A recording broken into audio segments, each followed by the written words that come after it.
Tidak semua orang tahu bagaimana cara membersihkan dan merawat sepatu dengan benar. Sehingga seringkali kita melakukannya dengan salah sehingga ujung-ujungnya ini dapat merusak sepatu. Di tempat atau di jasa tempat pencucian sepatu ini, sepatu kita akan dibersihkan dan dirawat secara baik dan benar sehingga tidak akan merusaknya. Bersama saya Fazilah Keronisa, inilah program bahan ajar audio visual yang diselenggarakan oleh Direktorat Pembinaan Pendidikan, Keaksaraan dan Kesetaraan bersama dengan Kementerian Pendidikan dan Kebudayaan Republik Indonesia, dan kali ini akan mengangkat tentang jasa pencucian sepatu. Mau tahu seperti apa? Ini dia liputannya.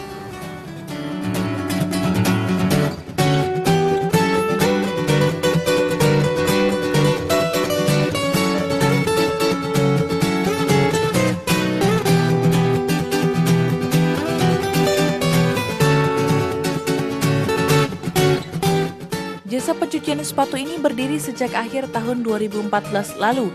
1 tahun sudah berjalan, namun minat dari pengguna jasa ini semakin bertambah. Berkat kecintaan Dian dan Yenda selaku pendiri dan pemilik pencucian sepatu ini, akhirnya memunculkan ide kreativitas yang memiliki daya tarik tersendiri di pasarnya. Jasa ini menawarkan hal berbeda dengan jasa pencucian lainnya, di mana segala jenis bahan sepatu dapat ditangani sesuai dengan aturan dari produk sepatunya. Dalam pelayanannya, jasa pencucian sepatu ini menawarkan rangkaian pelayanan yang ditawarkan sesuai kebutuhan. Selain jasa pencucian sepatu, mereka juga menjual aneka perlengkapan untuk membersihkan sepatu seperti sabun pencuci, handuk, dan juga sikat.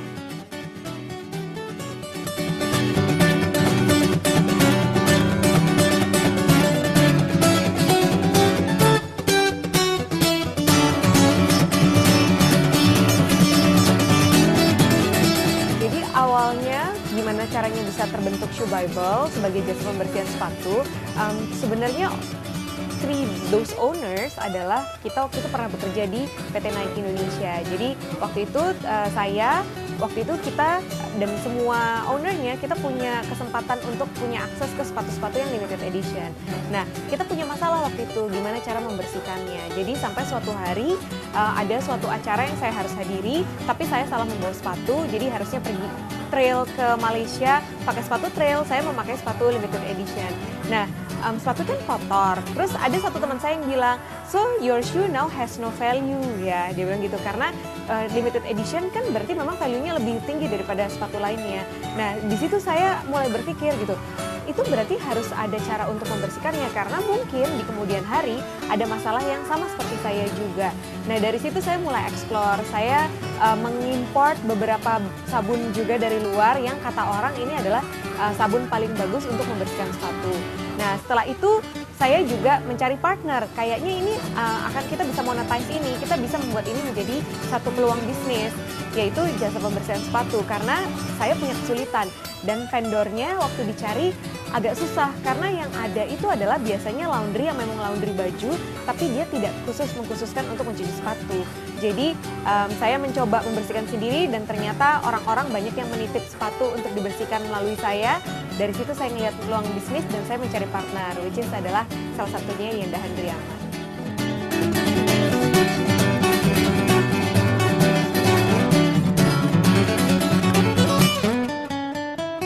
Kenapa saya memilih laundry sepatu? Karena memang sebenarnya selama semua orang memakai sepatu, berarti itu ada peluang untuk jasa pembersihan sepatu. Dan lebih jauh dari itu, tidak hanya membersihkan sepatu, kita melihat other opportunity. For example, kan ada sepatu nggak hanya cats aja, tapi ada sepatu kulit. Sedangkan bahan kulit itu tidak diaplikasikan hanya untuk sepatu, padahal kita membeli material pembersihnya adalah untuk kulit. Jadi ada opportunity yang bisa dieksplor lebih jauh lagi. Contohnya adalah tas kulit ataupun jaket kulit yang intinya kita bisa membersihkan semua material yang bisa diaplikasikan ke sepatu dan material tambahannya. Contohnya tas ataupun juga jaket.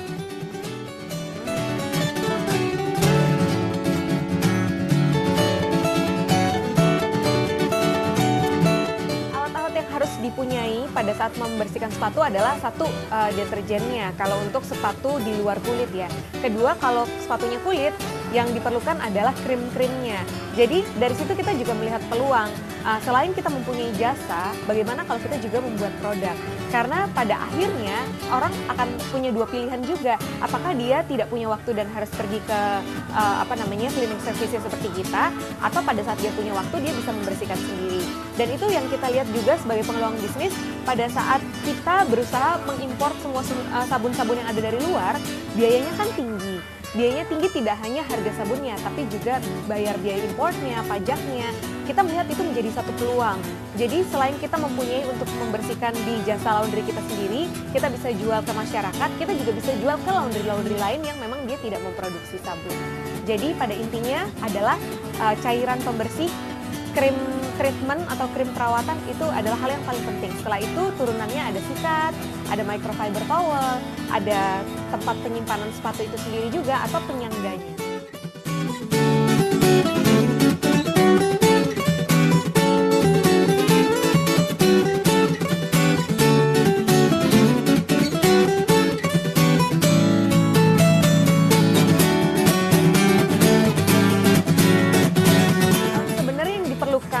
Oleh wirausaha muda adalah sifat pantang menyerah.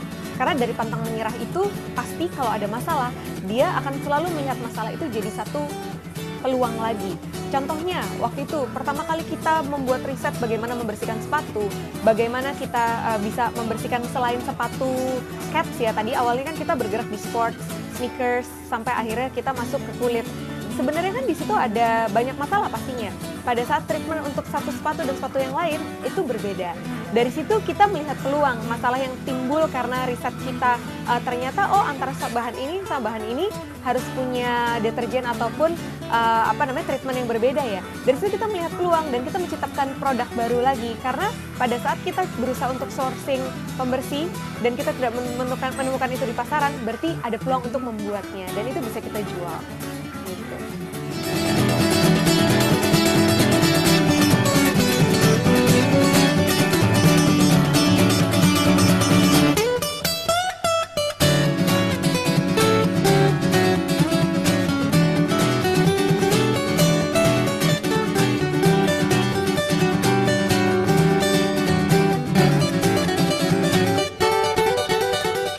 Jasa pencucian sepatu ini sudah terbilang sukses dengan memiliki 9 gerai yang tersebar di beberapa kota.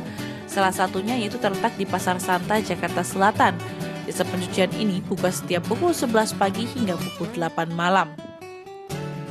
Namun gerai yang berada di Pasar Santa ini ialah hanya sebagai titik drop off saja karena workshopnya sendiri berada di Jakarta Timur.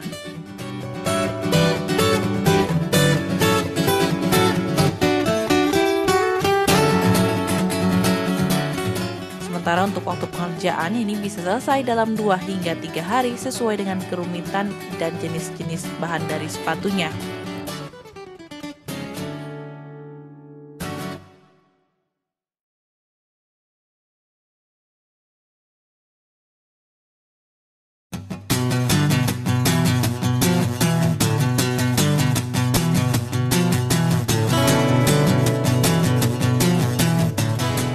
Alat-alat yang bisa digunakan untuk membersihkan sepatu ialah shoe tree atau cangkal sepatu,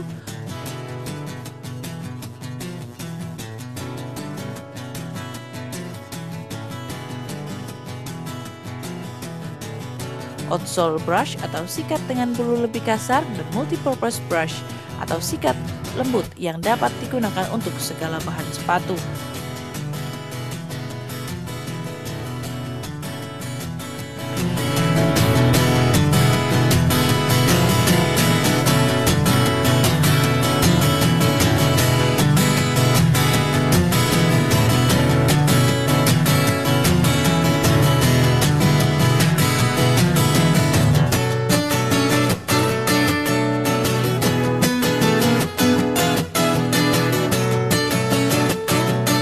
Sepatu dengan cara yang cukup mudah yaitu seperti membersihkan sepatu, salah satunya itu jenis sepatu olahraga.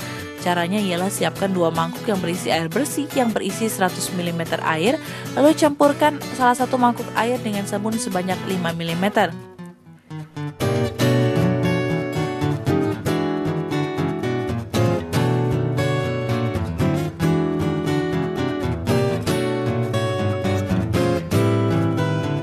Kemudian pasangkan cangkat sepatu ke dalam sepatu. Ini bertujuan untuk memudahkan proses pembersihan.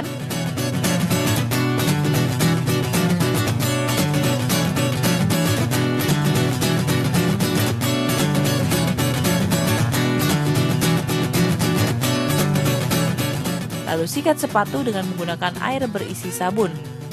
Kemudian sikat bagian sepatu perlahan lalu keringkan dengan towel atau handuk.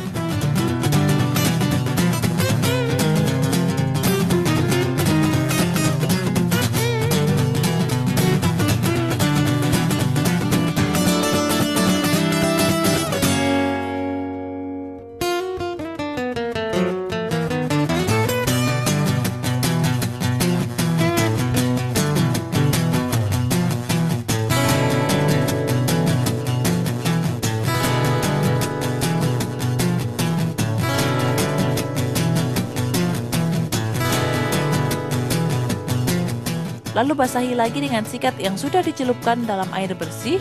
Setelah selesai, maka sepatu dapat dikeringkan secara manual.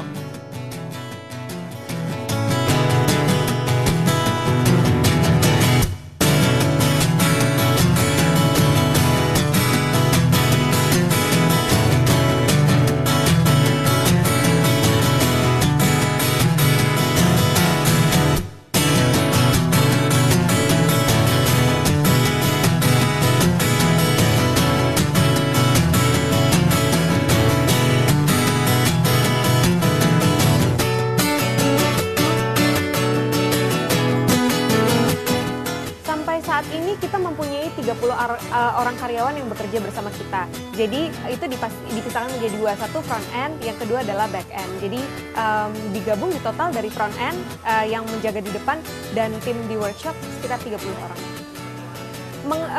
Bicara soal modal ya, memang tidak bisa dipungkiri semua usaha membutuhkan modal. Tapi balik lagi, kalau saya, menurut prinsip saya dan saya juga percaya itu adalah value yang sama yang dipunyai oleh partner saya. Semua hal besar dimulai dari hal kecil. Kalau kita mau punya hal besar, pasti start dari kecil dulu dan mulainya sekarang. Jadi manfaatkan aja apa yang kita punyai sekarang. Karena mengingat kembali bagaimana Shoe Bible berjalan, we have zero money but we have a million gazillion guts. Jadi keberanian itu yang akhirnya memberanikan kita untuk membuka dari apa yang ada dulu, kita olah secara organik sampai akhirnya mempunyai untung yang lebih lagi, dan itu bisa kita putar sebagai modal tambahan. Range harga yang kita punya untuk jasa pembersihan sepatu itu sendiri, kita mulai dari harga 60.000 sampai ada yang lebih murah lagi sebenarnya 35.000. Itu proses pencucian cepat, sampai 147.000 untuk sepatu yang berbahan kulit. Jadi dari itu sangat beragam dari servisnya sendiri. Kalau dari produk kita mulai ada 49.000 microfiber towel seperti handuk, tapi khusus untuk membersihkan hal-hal yang memang dia sulit untuk dibersihkan karena microfiber towel itu punya kemampuan untuk menyerap air dan debu lebih banyak. Jadi dari mulai jasa dimulai 60.000, kita punya produk dari mulai 49.000 sampai dengan 198.000.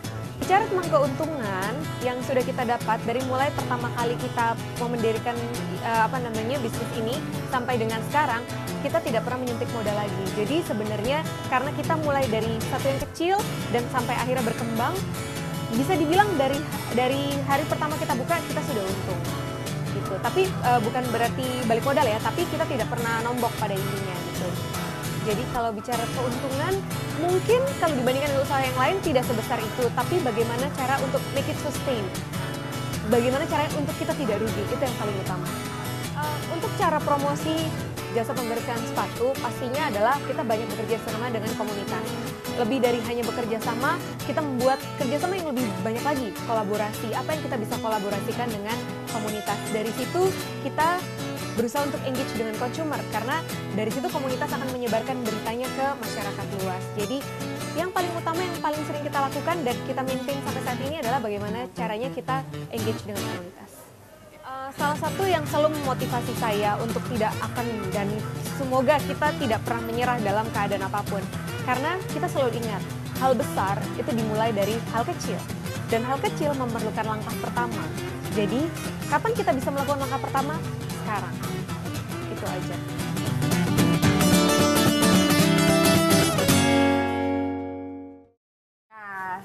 bedanya. Ini sepatu yang sudah dicuci atau sudah dibersihkan, dan ini sepatu yang belum. Lihat kan perbedaannya? Memang usaha jasa pencucian sepatu ini berawal dari hobi membersihkan sepatu sehingga menjadi usaha yang terbilang cukup sukses, dan ini bisa menjadi inspirasi bagi para pemuda-pemuda di luar sana untuk lebih mengembangkan lagi ide-ide kreativitasnya. Saya Fazila Karnisa bersama dengan Direktorat Pembinaan Pendidikan, Keaksaraan dan Kesetaraan Kementerian Pendidikan dan Kebudayaan Republik Indonesia. Terima kasih, sampai jumpa di episode selanjutnya.